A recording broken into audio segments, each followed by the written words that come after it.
ഒരിക്കൽ ഒരു ഗുരുവും ശിഷ്യനൂടെ ഒരു തടാകക്കരയിലൂടെ നടക്കുകയായിരുന്നു. ഗുരു പെട്ടെന്ന് നിന്നു.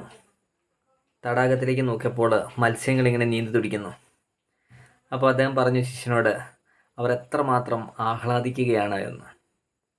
ശിഷ്യൻ്റെ ഒരു പ്രത്യേകത, അയാൾ എന്തിനും തർക്കുത്തരം പറയും.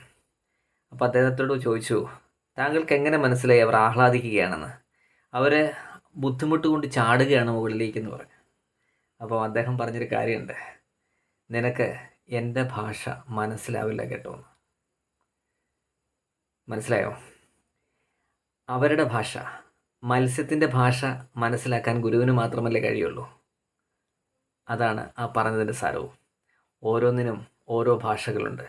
നാം അതുമായി താതാമ്യം പ്രാപിക്കുമ്പോഴാണ്, നാം അതായി തീരുമ്പോഴാണ് അവരുടെ ഭാഷ മനസ്സിലാവുക. പ്രകൃതിക്കും അതിൻ്റേതായ ഒരു ഭാഷയുണ്ടെന്ന് സെൻ പറയുന്നു. Have a nice day. Thank you.